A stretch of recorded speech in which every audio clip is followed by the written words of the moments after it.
신약성경 마태복음 26장 1절에서 16절까지 우리 한 목소리로 함께 봉독하겠습니다. 예수께서 이 말씀을 다 마치시고 제자들에게 이르시되 너희가 아는 바와 같이 이틀이 지나면 유월절이라 인자가 십자가에 못 박히기 위하여 팔리리라 하시더라.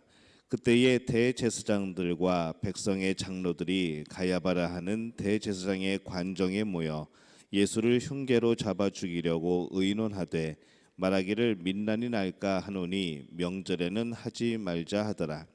예수께서 베다니 나병 자 시몬의 집에 계실 때에 한 여자가 매우 귀한 향유 한 옥합을 가지고 나와서 식사하시는 예수의 머리에 부으니 제자들이 보고 분개하여 이르되 무슨 의도로 이것을 허비하였느냐? 이것을 비싼 값에 팔아 가난한 자들에게 줄 수 있었겠도다 하거늘 예수께서 하시고 그들에게 이르시되 너희가 어찌하여 이 여자를 괴롭게 하느냐? 그가 내게 좋은 일을 하였느니라. 가난한 자들은 항상 너희와 함께 있거니와 나는 항상 함께 있지 아니하리라. 이 여자가 내 몸에 이 향유를 부은 것은 내 장례를 위하여 함이니라. 내가 진실로 너희에게 이르노니 온 천하에 어디서든지 이 복음이 전파되는 곳에서는 이 여자가 행한 일도 말하여 그를 기억하리라 하시니라. 그때에 12 중에 하나인 가룟 요다라 하는 자가 대제사장들에게 가서 말하되 내가 예수를 너희에게 넘겨주리니 얼마나 주려느냐 하니 그들이 은 30을 달아주거늘 그가 그때부터 예수를 넘겨줄 기회를 찾더라. 아멘. 할렐루야. 하나님의 은혜가 오늘 아침에 하루의 첫 시간을 주 앞에 드리는 우리 믿음의 가족들에게 함께 하시기를 예수님의 이름으로 축원합니다. 오늘 이 말씀은 이제 십자가를 지시고 이제 죽음이 가까이 오는 그런 예수님의 모습을 나타내고 있습니다. 예수님의 죽으심에 앞서서 예수님을 한 명은 팔아넘기고 한 명은 경배하는 그런 모습을 보이죠. 먼저 이 가룟 유다에 대해서 우리가 한번 말씀을 나눠보면은 예수님이 이 십자가의 죽음이 임박하심을 알립니다. 2절에 보면은 너희가 아는 바와 같이 이틀이 지나면 유월절이라 인자가 십자가에 못 박히기 위하여 팔리리라 하시더라 이렇게 말씀을 합니다. 예수님은 그동안 이 유월절 어린 양이 상징하였던 바로 그분입니다. 유월절의 주인공이죠. 예수님은 인류의 죄를 용서해 주시기 위하여서 이 유월절의 어린 양으로 또 제물로 드려지기 위해서 잡히시고 또 죽으실 것을 말씀을 합니다. 예수님께서 자신의 죽음을 말씀하실 때에 이 가룟 유다는 예수님을 팔아 넘길 계획을 세웁니다. 14절에서 15절에 보면은 그때에 12 중에 하나인 가룟 유다라 하는 자가 대제사장들에게 가서 말하되 내가 예수를 너희에게 넘겨주리니 얼마나 주려느냐 하니 그들이 은 30을 달아주거늘 이렇게 말씀을 합니다. 그가 예수님을 팔기로 마음을 먹고 작정을 하죠. 적은 돈은 아니지만은 그래도 자신의 스승을 배신할 정도의 그런 큰 돈도 또 아닙니다. 그는 직접 이 대제사장을 찾아가서 적극적으로 그는 배신을 하는 것이죠. 그 다음부터 이 가룟 유다는 계속해서 예수님을 넘겨줄 그런 기회를 찾게 됩니다. 그가 왜 예수님을 배신하였을까 한번 생각해 보는 것이죠. 왜 배신을 하였는지 성경에는 구체적으로 나오지는 않습니다. 이 적은 돈이라도 돈에 욕심이 생겼던 그런 것일 수도 있고 아니면 자기가 그동안 생각한 예수님의 모습과 지금 이 십자가에 달려 돌아가시려고 하는 그 모습이 자신의 생각과 또 다른 그런 메시아의 모습이라서 그가 그렇게 하였는지도 모르겠습니다. 그는 사람들이 생각하는 것처럼 강한 힘을 가지고 큰 능력을 행하는 그런 메시아를 바랐는데 그 메시아가 자신의 힘이 되고 또 자신에게 있어서 정말 그런 성공하는 그런 길이 되기를 바랐는데 실제로 예수님은 십자가에 못 박혀 돌아가신다는 말을 하시자 그는 아마 생각을 바꿔먹은 것 같습니다. 그런데 예수님이 자신의 죽음에 대해서 이야기할 때 그는 희망을 잃었고 또 적은 액수의 돈이라도 그래도 이거라도 받고 팔아넘기는 것이 자기에게 이득이 되지 않을까 그렇게 생각했던 것이죠. 신앙이라고 말하지만은 믿음을 자신의 목적을 위해서 자신의 목적을 이루기 위해서 그렇게 신앙을 가지는 사람들이 있습니다. 이 가룟 유다가 예수님을 따라다닐 때에 그는 이 재정을 맡은 그런 사람으로 일을 잘 처리합니다. 그가 또 바쁘기도 하였죠. 그러나 그것은 자신의 목적에 맞을 때의 그런 모습이었습니다. 자신의 목적에 맞지 않다고 생각이 되자 그는 과감하게 예수님을 적은 액수에 팔아넘기고 맙니다. 사람들이 열심히 신앙생활을 하다가도 이 자신의 감정이나 목적과 맞지 않으면은 이 과감히 떠나는 모습들을 보게 되는 것이죠. 그들은 자신을 위해서 예수님이 필요하면 남아 있지만은 예수님을 위해서 무엇인가를 해야 한다고 하면은 그는 남아 있지 않은 사람들이 많이 있는 것을 봅니다. 이 세상에서 자신의 주인공이 되고 자신을 위하여 사는 사람은 진정한 믿음을 소유할 수가 없는 것이죠. 이 가룟 유다는 굉장히 자아가 강했던 사람입니다. 믿음으로 우리의 자아를 깨뜨릴 필요가 있는 것이죠. 내 자아가 예수님보다 앞설 수는 없는 겁니다. 나의 가치가 예수님보다 앞설 수는 없는 것이죠.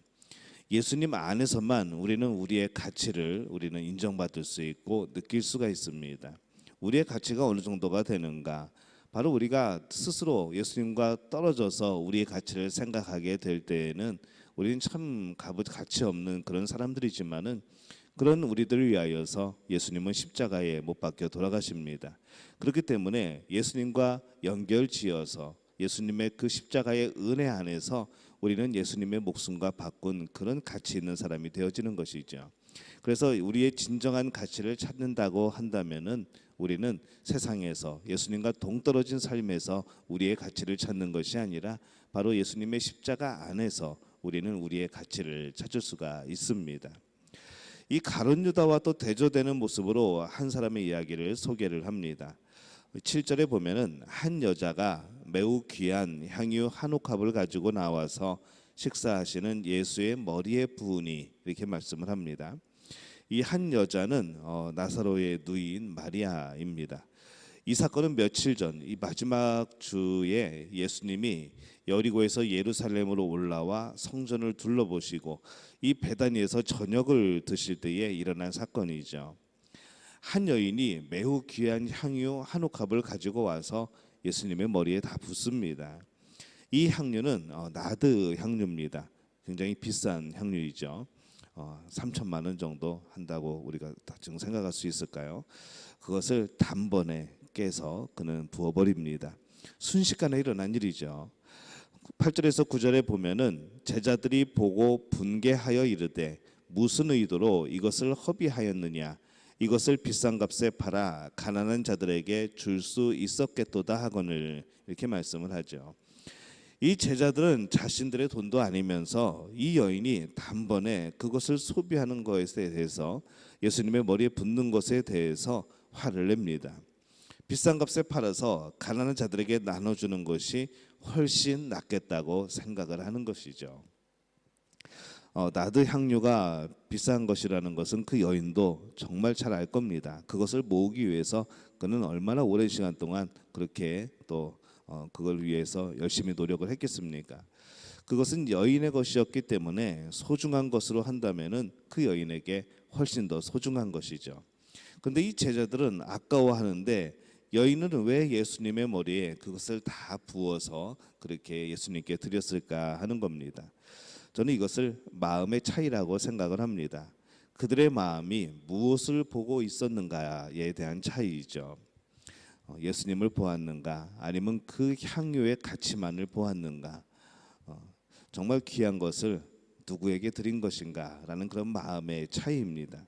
거기에 예수님이 중재를 하십니다. 10절에 보면은 예수께서 아시고 그들에게 이르시되 너희가 어찌하여 이 여자를 괴롭게 하느냐, 그가 내게 좋은 일을 하였느니라, 이렇게 말씀을 합니다.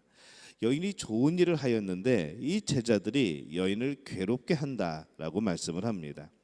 왜 예수님은 이렇게 그 여인이 한 행위에 대해서 이렇게 두둔하시고 그에게 힘을 실어주는 걸까요?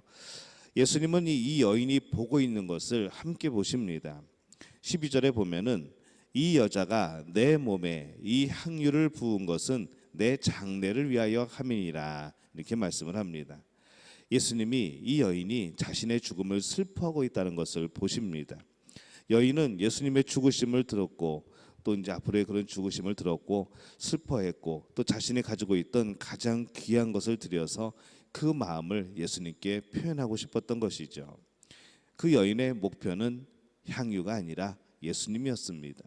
제자들의 시선은 어디로 가 있을까요? 그 향유에 가 있는 겁니다. 13절에 보면은 예수님이 이렇게 그를 복되게 하십니다. 내가 진실로 너희에게 이르노니 온 천하에 어디서든지 이 복음이 전파되는 곳에서는 이 여자가 행한 일도 말하여 그를 기억하리라 하시니라. 이렇게 말씀을 합니다. 이 복음이 전파되는 곳, 예수님의 고난 그리고 죽으심에 또 그 은혜가 선포되는 모든 곳에서 그 시간을 뛰어넘어서 이 여인의 그런 이야기도 함께 전해질 것이라는 것이죠. 이 제자들은 아직도 예수님의 죽으심에 대해서 그렇게 심각하게 생각하지 않고 있습니다. 그러나 이 마리아는 예수님의 죽으심에 대해서 많은 아픔과 슬픔과 그것을 자신의 온몸으로 반응을 하였던 것이죠. 그는 헌신한 여인입니다. 예수님의 마음과 하나가 되죠. 가시는 그 길이 참으로 힘든 길이었기 때문에 이 마리아는 자기가 할 수 있는 모든 것 그것을 다 들여서라도 아깝지 않게 예수님을 경배하고 또 그 길에 동참하고자 하였던 겁니다. 예수님의 그 십자가의 죽음에 동참하는 것 바로 이 마리아가 보여준 그 섬김의 또 그런 동행의 모습입니다. 예수님의 죽음이라는 사실 앞에 섰던 이 가룟 유다와 마리아의 모습을 우리가 비교해서 살펴보게 됩니다.